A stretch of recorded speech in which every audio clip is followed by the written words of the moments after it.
Who are you? Beneath the expectations, the labels, and the societal conditioning, what does it truly mean to become you? I'm John Fleming, the founder and lead practitioner of Becoming You. I created Becoming You out of a desire to share my own experience of becoming myself and to support others who are curious about who they are. From a young age, I have been driven by a desire to figure out who I am, why I'm here, and how I can belong while being myself. This is Becoming You, the podcast. Conversations about uncovering, embracing, and being your true self. A place where I dive deep into what it means and what is required to live life as your most authentic self. Through real, honest, and grounded conversations with professionals and people who are walking the path. If you're curious about identity, authenticity, and personal freedom, your own or others, you're in the right place. Let's dive in. Kegs, welcome to the podcast. Hello. Well, thanks for having me. Yeah. So I'll give you some space and time to, introduce yourself. So, I don't even know, that's always a question where, where do I even start? There's so much to say. So, my name is Cathair. People online might know me as Kegs. I've recently started introducing myself as Cathair, like I just mentioned to you a minute ago. I think that's just from being back in Ireland and really connecting back to Ireland over the past, year or two. I suppose probably to touch on maybe the Becoming You thing. I feel like I grew up in Ireland. I'll rush through it. Grew up in Ireland as a gay man, didn't know who I was, hid away who I was, sort of hit rock bottom, had a really dark few years. And then I was just frig this and went traveling. Was definitely a bit of a party boy for many years, working in different party places. But on that path, I sort of had a bit of a spiritual awakening. And then from then, I have just sort of been drawn to different places across the world and just been growing and evolving and unlearning all the stuff, but also learning about who I am and really stepping into who I am. And I'm obviously still on that journey. I feel like 2 years ago, I was living in Thailand and felt the calling to move back to Ireland. And over the past year and a bit especially, I've been on such a big journey on really stepping into who I am. I feel like I've had some crazy spiritual experiences over the past year and a bit, and I've definitely grown and changed and let go of a lot of things over the past year to get to where I am right now. And it's definitely been a journey, but I suppose that's probably who I am. In terms of who I am, in terms of what I do and stuff, I do social media. I've sort of been traveling around the world and videoing my life and showing all the different versions of myself as time has went on. But that is my job at the moment, and I love it. It gives me the freedom to sort of live in my van and travel about and do what I want. And I also try, and definitely recently, I suppose I always try to give a little bit of value, but I feel like the direction I can see myself going is to give value to people and to help people on their journey as well. And I can definitely see that's the direction that I'm going in for sure. I suppose I'm a wee lad from Tyrone, sort of traveled about Ireland, and that's me, I guess. I suppose for $1 million, things I could say, but it's hard to cram in. It's great to have you here. And thank you so much for sharing so much of who you are and who you've been becoming, because I know you said that you want to put a focus of sharing something of value, but actually I think that there's great value already in you sharing all these versions of who you've becoming, because so often we don't get to see behind the lid, and you've been quite open and generous as I've been following you online for a couple of years about it, and I think that's wonderful because I'm sure it inspires other people. Thank you. So I have a question from the last guest to get us started, like we always do. And the question is, if you had a special gift or talent in this lifetime that you're living right now, what would it be? Ooh, if I had a gift or a talent in this lifetime, I mean, like a superpower. Could be a superpower. That could be another way of looking at it. Yeah. I mean, I feel like I am already unlocking gifts within myself recently. That's part of my journey that I've been on that I don't really share about on social media, to be honest. Maybe I will in the future, but I'm definitely not there to share the real woo-woo side of my life, because it's people who don't get it will think I've lost the fucking plot. So I definitely feel like I keep a lot of that to myself. I feel like I might touch on a few things on this podcast because I feel like it's kind of a safe space to do that. But I feel like I've definitely unlocked gifts recently that I'm maybe stepping into. But in terms of anything, I mean, obviously I'd love like world peace. Like I'd love everyone just to be conscious and like the whole planet just to live in as oneness. Do you know what I mean? So if I had a superpower, I'd just like, I suppose I feel like that's the way the world's going anyway. In a way. I don't know. It's a hard question, isn't it? Superpower. It's a big question, I guess. But yeah, I can kind of get from what you're saying that you have this desire for harmony. Yeah, I would love that. What is it about harmony that you're so invested in? I just feel like on this journey that I have had myself, I have had moments and maybe even weeks where I have experienced living in what feels like heaven on earth. Like everything is just pure love, pure present, pure joy, bliss at times. And then obviously you go back to like reality and fucking shit hits the fan and things like that. But in those periods, I'm like, imagine everyone in the world is experiencing this at the same time. Like life would just be like magical all the time.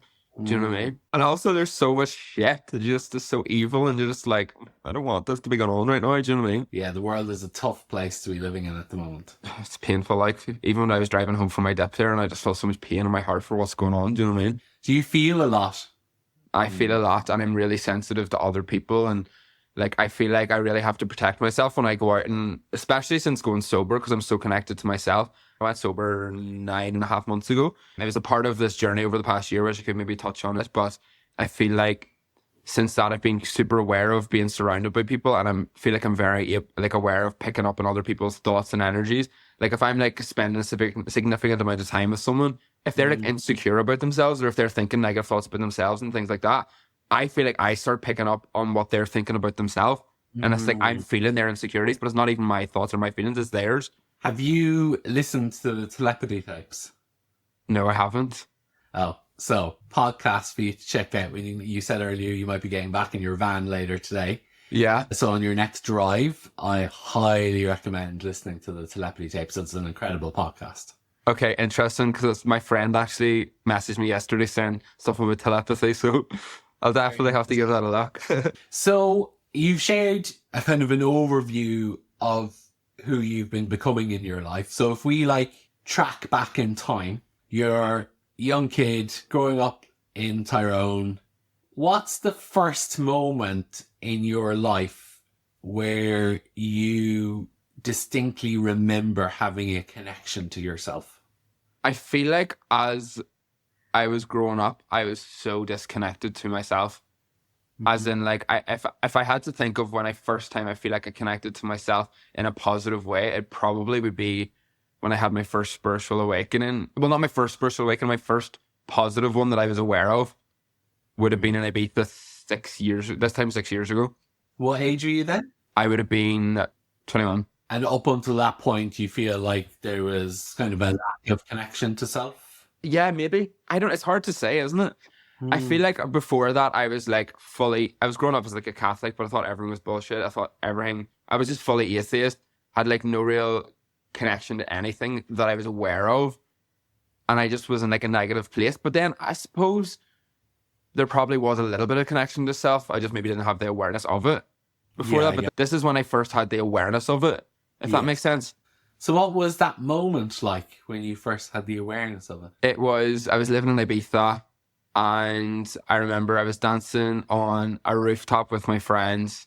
The sun was rising and I just started feeling this energy going through my entire body of like love and joy. And I kept crying, being like, oh my God, this is the best moment of my life. And it was the first time in my life I felt like I was like able to be me, if that makes sense. And it was like, I was like, really just felt like I was alive for the first time properly. And like I was if I took like a first breath or something. It was beautiful. It was one of the best moments I've ever had in my life. And I've had moments like that again throughout the years as different, I've evolved in different ways, but that was like the first big, beautiful one that I can remember. And then after that moment, I just started being drawn to like spiritual quotes or spiritual podcasts or like self-development podcasts and things like that. Before I never cared about any of that sort of stuff. But then I started like being more drawn towards those sort of things. And that was the start of my journey, I would say.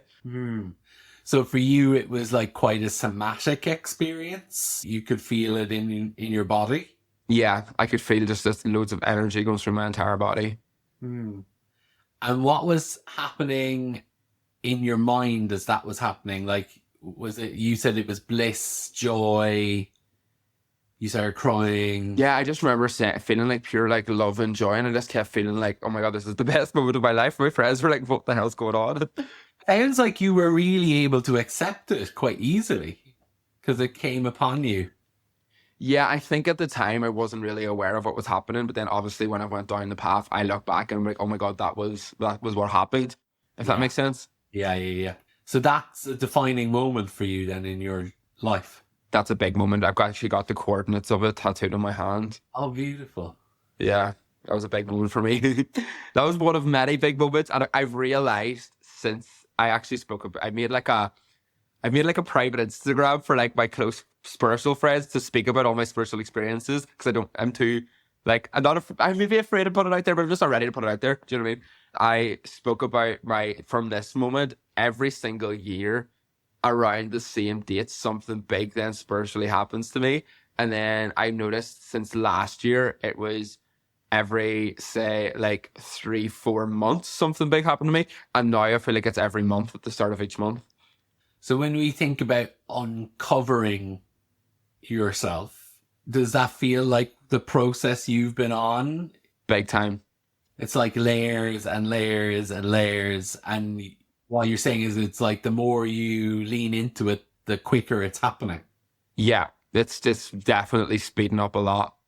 It can be quite like, oh my God, this is moving very fast. It's a little bit scary, but it's also, I know it's meant to be happening for me and for like the path that I'm on. And like, I feel very protected and safe in this journey. I've had like a lot of experiences where I've been shown how protected I am. And it just feels like it lets go of a little bit of fear that's may come up, if that makes sense.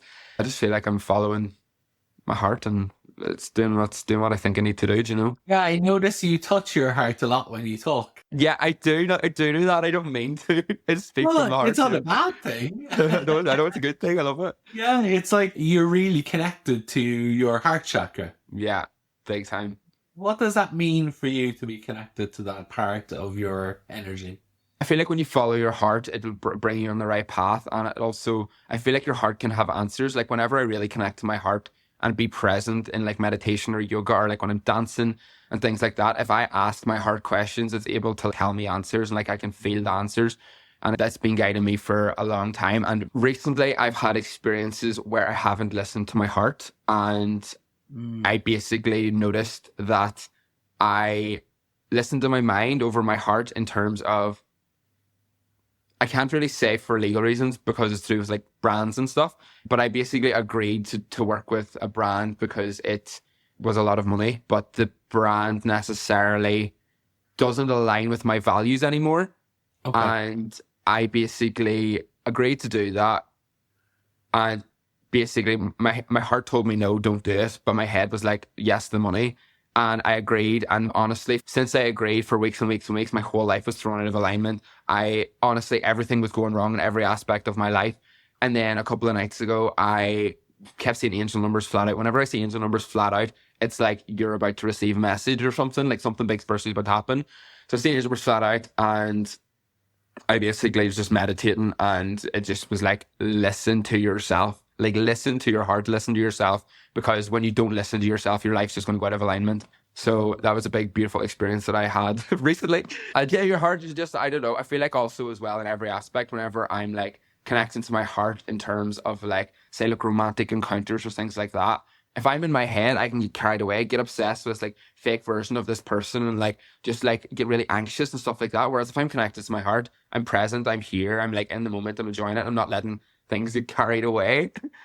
Do you think your soul and your heart are different things? Ooh, I wouldn't say different. No, I wouldn't say they're separate from each other. That's actually a good question. I would say yes, they're the same thing. Yeah, I don't know. It's a hard one. I've never actually thought about that before. Well, I had a strong sense when you were talking about it. And again, this is only my interpretation. You know you, which is why I asked you, because I don't want to be making assumptions, that you were really connecting with the essence of who you are when you connect with your heart. Yeah, I do. That is true.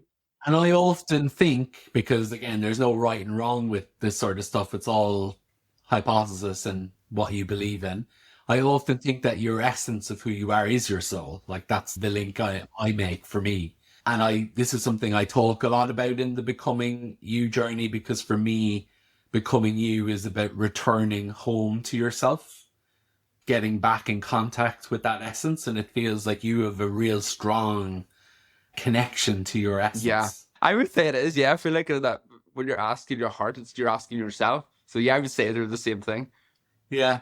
I had somebody else on season 1 called Moira Geary. She calls herself the Recombobulator. Okay, the recombobulator. The Recombobulator, yeah. Such a fun word. I know. And she says that, whenever she's making a business decision or trying to figure out whether she's going to do something or not, she just drops into her heart and immediately she'll get a yes or a no. Yeah. And then she goes with that. And it brought that came back into my mind when you were talking about this potential brand you were going to work with. That's exactly it. And it's like, whenever I was having the meditation, my hand just immediately connects to my heart. And like, you feel like the answers you can hear in the back of my mind. And it's not like you hear, it's just like a knowing from the back of your head. It's hard to explain, but it's like it comes from here, but you feel it here. I've also noticed recently with myself, say my ego comes in to give me like criticism or like old negative thoughts that you used to have a lot. And so I still do get those thoughts, like self-doubt, the inner critics, insecurities, things like that. When I get those now, I put my hands like this and I send love from my heart to my ego. And I just like, it really softens it a lot. So you're just sending the love from your heart and just giving it into the negativity of the mind. As we're talking, I'm noticing how full of resource you are. What do you mean? There's an abundant sense of that you know what you need and how to give it to yourself. Yeah, this is the thing I do. But then again, for the past like 2 weeks, I've been in such a funk and I have all the tools. I know exactly what I need to do to get out of it. And maybe yesterday and today is the first 2 days I've sort of snapped myself out of it. But it's like, why do I have all the tools and I'm literally stuck in this like ADHD paralysis, friggin' scroll on my phone? I'm like, I know what to do. Like, get out of it. It's so annoying. I'm like stuck. That's part of the process of becoming you, right? Is that we go around these cycles and you're like, I know this. Why am I doing this again? Yeah, I know. Yeah. I try and be as upfront and honest and authentic and real about personal development as I possibly can, including sharing some of my own journey, which is always a balance with, because, when you're taught to be a psychotherapist and counselor, it's like you don't do self-disclosure. It's like, oh, really? Yeah, rule 101, like you don't tell your clients about your own life. And there's good reason for that in certain circumstances. But with this podcast, I am trying to share more. And like, Cathair, that happens to me all the time. Like, I don't want to I always say to people, I don't want to ever give off any fake illusion that I've got all of my shit sorted out. I have like really good spells, and then I'll have a week or a day or a month where I'm just like, oh, this is so difficult. I'm really being challenged. And I think this is like, and for me, it's like peeling the onion. Whenever that happens, I'm like, okay, there's obviously another layer here that I need to peel. Yeah. And I feel like that's what you've been describing. It's like, oh, there was another thing happened recently, and it was like, oh, there's another thing here for me to learn from. Yeah, big time. So when you think about who you have been becoming and who you are becoming, and you look back at your past, yeah, what besides that moment in Ibiza feels like significant points along that timeline? I suppose if I actually do look back of when I was in school, my favourite subject would have been personal development, but it was a subject that nobody took serious. Like, nobody took serious, but it was always the one I was most interested in. Yeah. Do you know what I mean? I loved that class so much. It was the one class I was looking forward to go to, but obviously didn't think anything of it when I was that age. But in terms of like my journey, there's so many. Like, I would say, honestly, every year since then, there's been something big has happened. So Ibiza happened in 2019. The year later, it was COVID, and that's when I really started listening to like the self-help podcast in the first lockdown, and that's when I really started thinking about what direction I wanted to go in. That's when I decided I wanted to start doing social media, things like that. Then a year later, I was living in Mexico, where I was called to lots of different plant medicine ceremonies like ayahuasca and things, and that really had such a positive impact on my life. It healed my relationship with my family. It showed me the direction that I wanted to go in, things like that there. The year after that was Bali. I was living in Bali and I started doing lots of breath work and like healing ceremonies that I never really done before. I started uncovering lots of trauma, letting go of loads of things, like really doing the healing work like all the time. And then in Bali, I had one of my first real crazy spiritual experiences that I probably, you know what, actually probably I'm not going to speak about the crazy stuff that's happened because I still haven't I only share that with my friends, if that makes sense. So I'll keep that to myself for now. I might share in the future, who knows, but I had a few like really crazy things happen that like I told my mum and dad and they're like, you've lost the fucking plot basically. So let's just say that. But it has been powerful, and I think since then I've been unlocking those different sides of myself as well. So that was Bali 2022. 2023 was Thailand, and I actually had a mad experience in Thailand. So I felt like I was being called to do ayahuasca again, because they always say you need to be called to do it. And I felt like I needed to do ayahuasca again. I was like, I'd love to go back to that tribe in Mexico, because that tribe in Mexico were phenomenal. I love them so much. They've changed my life. They're beautiful people. Like, you just know they know what they were doing. And randomly, I was on Instagram, and one of the guys who works at the ceremony was on Instagram Live, right? And I was just randomly messaging in, being like, oh, like, how are you, blah, blah, blah. And he was like, I was telling him, oh, I'm in Thailand, I'm thinking of going to Africa. And he was like, oh, you must be on the same, like, path as the tribe, because they're also in Thailand, also going to Africa. I was like, oh my God, no way. Didn't really think much of it, because, like, Thailand is massive. I was on this tiny wee island. Next day, I'm in my yoga class, doing my yoga session or whatever, and I start thinking of the shaman. I'm like, I wonder where they are. Like, it'd be cool if they were nearby or whatever. Didn't really think much of it. As soon as the yoga class is finished, I go to leave the yoga class, and the way my yoga school is the yoga class here, and there's like a beautiful vegan restaurant like in the same venue or whatever. And I look over and I was like, that's the fucking shaman from Mexico. The shaman from Mexico was in my yoga school having food. I was like, Wow. what the hell are the chances? So I was straight up to him and I told him what happened, and he was like, brother, there's no such thing as coincidences. This is your sign, blah, blah, blah. So I was meant to actually do Vipassana that week, which is like a big silent retreat. And I ended up cancelling that and just doing like ceremonies with the shaman that week. And then I think that was like the start of it opening up my like psychic gifts in a way. That whole week, I was in the yoga class the week after, and I was like, my heart was telling me it's time to go home. And I was like, what, I'm going to Africa, like not going back to Ireland. Like I didn't think that was ever like my option for me. And then as soon as I was like, should I go home? I got a full body yes. And my yoga teacher, who was also Irish, started singing, I'm coming home, I'm coming home. At the exact moment, I was like, what the fuck? So I ended up coming back to Ireland, and I basically turned back into the old version of myself, like partying loads, moved back to Ibiza for a bit. And then I was just like feeling a bit shit again. And I was like, I need to get back to the version of, because whenever I was in Thailand, I didn't drink at all, didn't eat meat. I was training every day, doing yoga, doing spiritual stuff every day. It was like heaven on earth. That was one of the moments where I felt like life was heaven on earth. Like I just felt incredible. And I was like, I want to get back to the version I was in Thailand, but in Ireland. So I started then doing like spiritual ceremonies in Ireland, started meeting like people on the same sort of path with me in Ireland. And then it came to last year, Belshina Fire Festival. And I really had a beautiful moment. Have you ever heard of the Fire Festival? Mm-hmm. Yeah, so it's beautiful. I loved it. I felt this beautiful energy of like groundedness, and I felt like it was the first time in my life I felt really connected to Ireland. I felt like this is exactly where I'm meant to be. I felt so proud to be Irish. I started acknowledging the difficulties that our country has had, whereas before I always ignored it. I always ignored anything, all of the troubles and things like that. I just avoided it. Whereas now I'm like really felt a lot of like sadness for it and everything. Like I was just like, a lot of stuff was going through me that day.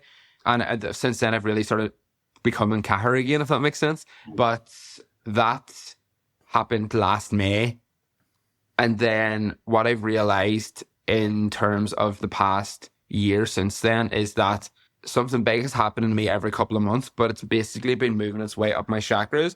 So since the Fire Festival, I basically realized I was connected to Ireland, groundedness, good relationship with my family.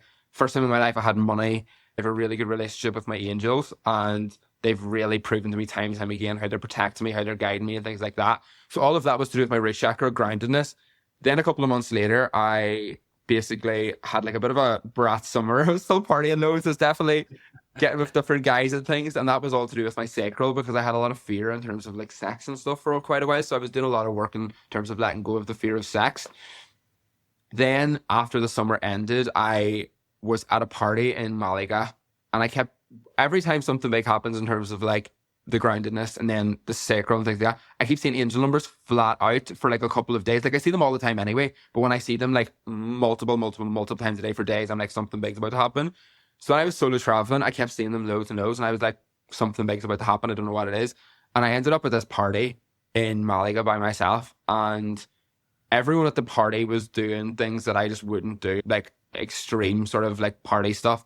And I was like, this is not my vibe at all. And I remember feeling this energy, and I just felt called to go into the bathroom. When I went into the bathroom, I looked at myself in the mirror, and it was as if something like downloaded into my brain, that got into my brain, that was like, you don't love yourself when you drink. And like, I want to love myself, and I want to be the best version of myself. So it was like, you don't love yourself when you drink. And ever since then, I've never wanted to drink again. Like, it completely rewired my brain on it all. So that was like a big moment for me. And looking back now, the quitting alcohol was my solar plexus, was my confidence, because since then I've grown in my confidence so much. Like, I'm now the most confident version of myself from quitting alcohol, and also doing a lot of ecstatic dancing. That definitely gives me a lot of confidence. So that happened. Sorry, I'm just pure diving into all this. Is that all right? Absolutely. So then that happened in September of last year. Then a couple of months later, again, seeing angel numbers flat out, I'm like, something big is about to happen again. I basically realized that a lot of my manifestations had come into fruition. So I just said thank you to the universe for like bringing my manifestations in. And I was driving the car, and next thing I had like a psychic vision of my future, and it showed me all the different things that I could achieve, things that I never thought or believed I could achieve before, but now I do. And I could see myself having like, I'll put it out there, why not? I see myself like writing books, being on stages all across the world, having like a massive community, helping like so many different people and things like that. And it basically showed me that this is the direction I will go in if I don't drink again. So it's just kind of like another little nudge to like stay off the drink. Honestly, after that, got the confidence, started dating guys, was tested with my heart chakra, was having loads of different experiences with my heart chakra. And then over the past couple of months, it's been like moving its way up to like my throat, which is all about trusting myself, trusting the universe. And now it's at my third eye, I feel, and it's all about listening to myself, listening to my heart, listening to my intuition. The past couple of months have been extremely woo-woo, so I'll not get too into it. But it's been beautiful, scary, but powerful, and I'm very excited to see what's gonna come. But it's been like I've been living in heaven on earth, but also been going through a lot of darkness all at the same time, if that makes sense. Like, life has felt magical, but also it's been hard, if that makes sense. Well, where there's light, there's shadow. Yeah. I mean, that's another element that I talk about becoming you, is it's great to be able to embrace and uncover all of the parts of you that you love and that you like and that you celebrate. But part of the work is also about uncovering and embracing your shadow. Yeah. There's been a lot of shadow coming up recently, for sure. Yeah. I'm really interested in what you're talking about what you've been tracking up through your chakras. How do you make sense of that? Do you feel like it's been Kundalini rising? Yeah, I didn't say that because I wasn't sure if it was too woo or not, but I think it is. Yeah, I think it is. I had a moment in my van, I'm going to say on the full moon at the start of, was it the start of June? Whenever that full moon was. It was a Scorpio full moon. And I remember I felt called to fast for 3 days, didn't eat for 3 days, had no phone signal at all. And I was just in my van in the middle of Glendalough Forest in Wicklow. And I remember, so with me, I would say dancing, ecstatic dancing, like fully moving your body, like flowing to the music, getting completely out of your mind and into your body is one of my most powerful tools in terms of connecting to myself, getting guided. It's honestly, it's so powerful for me. So I just felt called to have a little boogie in my van, and my van, like, there's only one wee square bit, so I was just standing barefoot, but moving my body loads, like full on flow to the music. I remember, this is so weird. I'm actually not going to say the too weird, but I'm scared to speak about all this stuff online. Right, so I basically just felt, I'll not get into what I said or what I felt or what I heard, but I basically just remember having a big, massive download to do with my throat chakra. It showed me the darkest parts of myself, but at the same time, it showed me like the patterns of what's been happening and how the Kundalini has been moving its way up my chakras, if that makes sense. It's so enjoyable to meet and talk to somebody who has so much access to themselves. Yeah. You know, in our society, this often gets pathologized. People say, oh, you know, you're mad or you're crazy, like what your parents said to you about, like, oh, Kegs, you're gone nuts or whatever. Yeah, but I think with my parents, because I speak about it so openly with them, they do think it's crazy, but they believe me now, if that makes sense. Yeah. There's nothing not to believe, because Yeah. it's all about you being in contact with the essence of who you are and listening to yourself, which Yeah. you've grown up in a world, particularly in the West, where like that's conditioned out of you. Mm-hmm. Logic, rationale, intellect, they're the things that school, the workplace, society are like, no, that's what you should be focusing on. Facts, evidence, all of these things. And returning home to yourself and connecting with yourself is about coming back into contact with everything you've been talking about there, in terms of really listening to yourself and having access to the type of information that you're receiving about what you need, the direction you're going in, what you need to prioritize. Like I found that thing you talked about, going into the bathroom and knowing implicitly that you just needed to stop drinking. Yeah. And that was the right thing to do. So profound, actually, because so many people struggle with their relationship with alcohol, and then they get told they're an addict, and then they get put in treatment or recovery. And in lots of ways, that's actually very problematic, because it doesn't actually focus on them and who they are. Yeah. Until it slaps a label on them. And I'm a big advocate for moving away from the labels as much as possible. I agree with that fully. I feel like whenever you attach something like that to your identity, that's not who you are, but you're making it as if it is who you are. I feel like I was chatting to someone recently and they kept saying my anxiety. And I'm like, it's not your anxiety. You are a human. You're a soul experiencing this anxiety right now, but it's not yours. You don't own it. Yeah, I know. I remember a therapist saying to me once, you don't put it in a bag and carry it around with you, John. It's not yours. Yeah, literally. I'm also really intrigued about this thing that's happening for you, because you mentioned it at the start to me and you've mentioned it once throughout as well, about this shift from Kegs to Cathair. Yeah, I feel like, Kegs is a person. Kegs came about whenever I started traveling. I realized that people outside of Ireland can't really say Cathair. And also at the time, I just wanted away from Ireland so much that I just didn't even want to be friends with any Irish people. I just hated it here so much that I was like, for out of here. So I just known as Kegs for years, like the party boy Kegs. And then obviously it was social media, Kegs for years as well. And since I've really just connected back to Ireland and like really been on this path, I feel like I'm coming back to myself. And I feel like the more I come back to myself, the more Cathair just feels aligned. And I remember even I was at a festival in October and everyone in the sauna was speaking Irish to each other. And I was like, this is class. Like, I love it. I want to learn more Irish. I'm trying at the moment. But I feel like I've started, I think Aidir Le Gras was a festival I was at a couple of weeks ago. And it was the first time I introduced myself as Cathair the whole weekend. And it just felt right. But I feel like I'm at a point now where I am sort of transitioning into Cathair, where even I feel like my appearance and my clothes and everything is just changing. And even like I was at an event recently and I feel like when I was there, I was like, I feel like I look like Kegs today. But then I was at another festival. I was like, I feel like I'm Cathair today. Do you know what I mean? So interesting. So they're like shades of who you are, or slight versions of who you are. And it's like we're meeting you in this podcast in a transitionary period. Yeah, definitely. And I feel like I've been in the transition period for a while now. I can even like picture how I'm going to look in the future. And it's just like that's Cathair. Do you know what I mean? I find that really interesting. I mean, I feel privileged to have got to meet Cathair, actually. Yeah. Because if that's something that you have not been ready to put out there fully, or you're playing around with, like you said, you went to that festival and you introduced yourself as Cathair all weekend. Yeah. Well, then every time you introduce yourself as Cathair, the people you introduce yourself to get a very privileged experience to meet a new emergent part of you. Yeah, fair. Never thought about it like that. Yeah, like I feel like that's something that really needs to be honoured. Yeah, I love that. That's class. Yeah, no, I definitely, I could see myself, I could see the direction I'm going. I feel like Cathair's gonna take over at some point. I really enjoyed this conversation, and yeah, I'm excited to see where you go and what you do.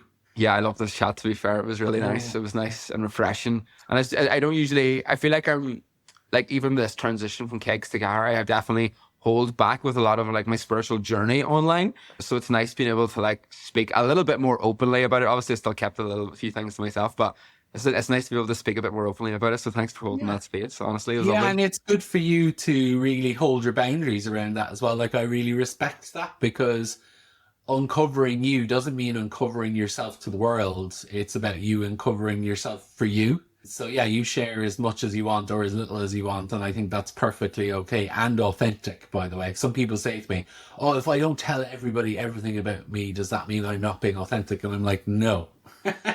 That's not what authenticity is. This is something that I've actually spoke about recently. It's like, I feel like I'm being my authentic self online, but when I hold away the woo-woo stuff, I'm like, is that not being fully authentic? But it is.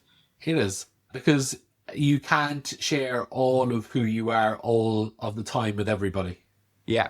It would be exhausting. Yeah, 100%. Yeah. So, Kegs, do you have a question for my next guest? Is there a part of you right now that you are still hiding away from who you truly are? That could be a tricky enough question to answer for someone. It could be, yeah, I'm thinking about that already, and I'm like, oh. Maybe not for a podcast, actually. Maybe should we do it? No, I think it's good. I mean, the whole idea of this is that it's meant to really demand people to come forward and share. Yeah. Okay. Thank you so much. Not a bother. Thanks for having me. I love that. Thank you for listening. I'm curious about what this conversation has stimulated for you. Thoughts, feelings, curiosity.